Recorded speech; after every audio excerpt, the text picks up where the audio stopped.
बिस्मिल्लाहिर्रहमानिर्रहीम। अस्सलाम वालेकुम। हक़ाइक़ टीवी में आप सबको खुशामदीद। आज की वीडियो में हम बात करेंगे महंगाई पे। महंगाई की बुनियादी वजूहात को समझने के लिए ये वीडियो इन तक ज़रूर देखिएगा। इस वीडियो में हम बात करेंगे उन तमाम अदवार की कि किसकी दौरे हुकूमत में महंगाई कितनी थी, और अगर महंगाई किसी एक दौरे हुकूमत में ज़्यादा या कम थी तो उसके वजूहात क्या थे। लेकिन इससे पहले अगर आप लोगों ने हमारे चैनल को सब्सक्राइब नहीं किया है तो चैनल को सब्सक्राइब करके बेल आइकन पे ज़रूर क्लिक करें। महंगाई को कैलकुलेट करने के बहुत से तरीके हैं, लेकिन जो ज़्यादातर इकानमीज़ में इस्तेमाल होता है वो CPI है, यानी कंज्यूमर प्राइस इंडेक्स। अब कंज्यूमर प्राइस इंडेक्स को कैलकुलेट कैसे करते हैं, इसमें बहुत सारी चीज़ें आती हैं। यहाँ मैं डिस्कस करने जा रहा हूँ 8 जो major groups of consumer goods है उनको, यानी इसमें हाउसिंग है, कपड़े वगैरह भी हैं, ट्रांसपोर्टेशन, एजुकेशन एंड कम्युनिकेशन है, फूड आइटम्स है, मेडिकल केयर है, रिक्रिएशन है and other goods and services है। तो ये तमाम चीज़ें उनको मंथली बेसिस पे या फिर एनुअल बेसिस पे इसको की कीमत में जो चेंजेस आते हैं उसको कैलकुलेट किया जाता है और फिर इसको एक परसेंटेज की शक्ल में ज़ाहिर करते हैं, और इसे फिर जो कि किसी भी इकानमी में महंगाई के शरह को जो कि मापा जाता है कि किस दौरे हुकूमत में महंगाई ज़्यादा थी या कम। यहाँ मेरे पास जो डेटा है, अवेलेबल डेटा, वो मैंने वर्ल्ड बैंक से लिया हुआ है। इसको डेटा को मैंने 4-5 ग्रुपों में तकसीम किया है, यानी एक ग्रुप को मैंने 1960 से लेकर 2000 तक किया हुआ है। फिर दूसरा ग्रुप है मुशर्रफ दौर का, तीसरा फिर पीपल पार्टी दौर, और चौथा नवाज़ शरीफ साहब का दौर, और पाँचवा फिर PTI दौर। इन 4 ग्रुपों में मैंने इन डेटा को तकसीम किया हुआ है। पहले अगर हम इस ग्राफ को देख लें तो यहाँ पे जो हमारे पास इनिशियल पॉइंट को इसको समझे 1960, तो यहाँ में जो हमारे पास महंगाई थे वो तकरीबन 6 पॉइंट समथिंग है। तो 6 पॉइंट से शुरू होके यहाँ पे 1960 में ये यहाँ से शुरू हुआ 6.9 से, फिर वहाँ से कम होकर 1961 में ये 1.6 पे आ गया। 1.6 से बाकी आप लोग फ्लक्चुएशन इसका देखें, ये 1962 में नेगेटिव में भी आया हुआ है। फिर जो कि 1973 का जो पॉइंट है वो 23 पे चला गया है, यानी बहुत ज़्यादा महंगाई थी इस दौर में इस इंडेक्स के हिसाब से। फिर वहाँ से ऊपर 2600.6 पे भी चला गया है।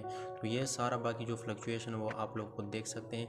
लेकिन यहाँ पे एक पॉइंट आप लोग नोट कर लें कि 1998 में फिर 6.2 पे आया, फिर उससे कम हो के 1999 में 4 पे आया, और फिर 2000 में 4.3 पे चला गया। तो ये वो दौर है जब नवाज़ शरीफ साहब की हुकूमत ख़त्म हो रही थी और परवेज़ मुशर्रफ साहब ने टेक ओवर किया था। तो परवेज़ मुशर्रफ साहब के लिए उन्होंने छोड़ा था 4.3। अब ये दूसरा ग्राफ है। अब दूसरे ग्राफ में हम लोग देखेंगे उसकी मुशर्रफ साहब की दौरे हुकूमत की, कि मुशर्रफ साहब की दौरे हुकूमत जो थी उसमें महंगाई की क्या शरह थी, क्योंकि हमने पहले देख लिया कि मुशर्रफ साहब को ये जो मिला था वो 4.3 पे उनको मिला था। अब उसके दौरे हुकूमत में देखेंगे महंगाई की क्या सूरत हाल थी। 2001 में उनकी हुकूमत जब स्टार्ट हुई तो वो 4 पॉइंट से कम होकर 3.1 पे आ गया। फिर रफ्ता रफ्ता वो 3.2 पे चला गया। फिर 2003 में 2.9, यानी तकरीबन स्टेबल ही समझ लें। उसके बाद एकदम 2004 और 5 में 2004 में और 5 में इसकी शरह जो है 9.0 पे चला गया। उसके बाद फिर कम हो के 2006 में ये 7 पे आ गया, और 2007 में जब उनकी हुकूमत ख़त्म हो रही तो उन्होंने जरदारी साहब यानी पीपल पार्टी की हुकूमत के लिए उन्होंने छोड़ा था 7.5 पे। चलो अब देखते हैं कि 2008 में जब पीपल पार्टी की हुकूमत आई तो उनके लिए क्या सिचुएशन थी महंगाई की। तो उस दौर में 2008 में एकदम से ये 2007 से 2008 में एकदम से ये 20 पे चला गया, यानी हाईली इन्फ्लेशन, हाईली महंगाई इस दौर में हुई।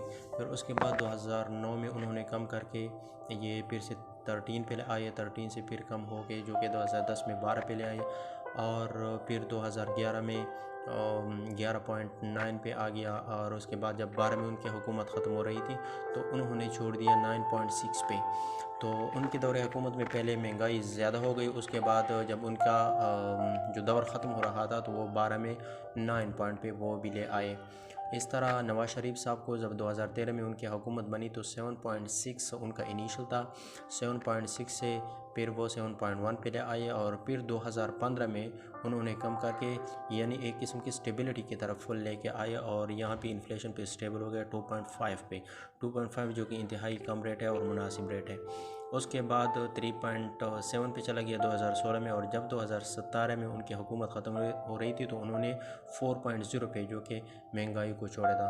तो 4.0 को आप लोग जहन में रखें। जब 2017 में उनकी हुकूमत ख़त्म हो रही थी तो उन्होंने ये फिगर जो है 4 पॉइंट पे छोड़ दिया पीटीआई के लिए।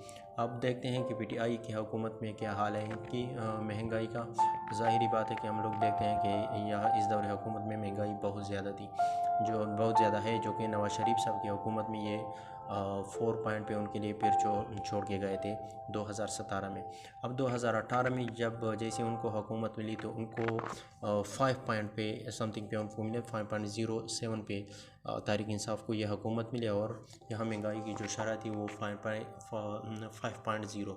उसके बाद 2019 में एकदम से बढ़कर 10 पे चला गया, और 10 से फिर 2020 में ये 9.7 पे, और अभी भी ये 10 या 11 के करीब ये पॉइंट जो है चल रहा है।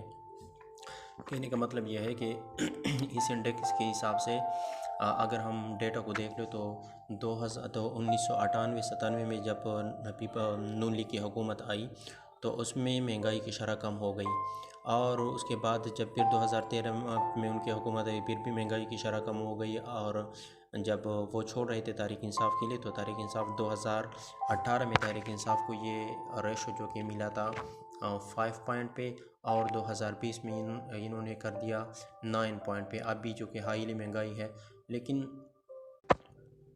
लेकिन इनके पीछे कुछ वजूहात होते हैं। अगर इन दौर में मैं फिर आप लोग की एक और वीडियो में इन चीज़ें मैं डिस्कस करूँगा कि जिस भी दौर हुकूमत में डॉलर ऊपर गया है, क्योंकि हमारा जो निज़ाम है या हमारी इकानमी जो चल रही है वो 90% या 90 से 100% जो है इंपोर्ट पे चल रही है। तो जहाँ भी हमारा डॉलर हमारे कंट्रोल से ऊपर जाएगा तो महंगाई उस दौर में ज़्यादा होगी, और जिस दौर में जो एक्सचेंज रेट है यानी डॉलर नीचे आएगा तो हमारी महंगाई भी कम होगी। तो नवाज शरीफ साहब के दौर में जब ये उनको डॉलर ने जिस तरह भी था उन्होंने डॉलर ने कंट्रोल में रखा था, और इस वजह से महंगाई की शरह जो तो कम थी। तो तहरीक इंसाफ की जैसी हुकूमत आई तो उन्होंने उसको डिवेल्यू किया, यानी करेंसी को डिवेल्यू किया। पहले मेजदा इस्माइल साहब ने उनको डिवेल्यू किया था, उसके बाद जो कि इन्होंने डिवेल्यू किया करेंसी को। तो उस वजह से महंगाई बहुत ज़्यादा बढ़ गई है, क्योंकि हमारा एक्सचेंज रेट जो है वो डिस्टर्ब हो गया। तो जितना भी आपका एक्सचेंज रेट जो है वो डिस्टर्ब होगा, यानी एक्सचेंज रेट आपका ऊपर जाएगा तो आपकी महंगाई भी उसके साथ ही ऊपर जा रही है।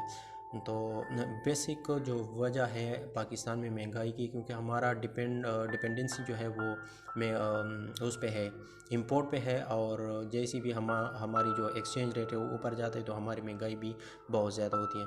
तो जिस भी दौर हुकूमत ने महंगाई को कंट्रोल किया हुआ था तो वो सिर्फ़ और सिर्फ इस वजह से कि उन्होंने डॉलर को कंट्रोल में रखा हुआ था।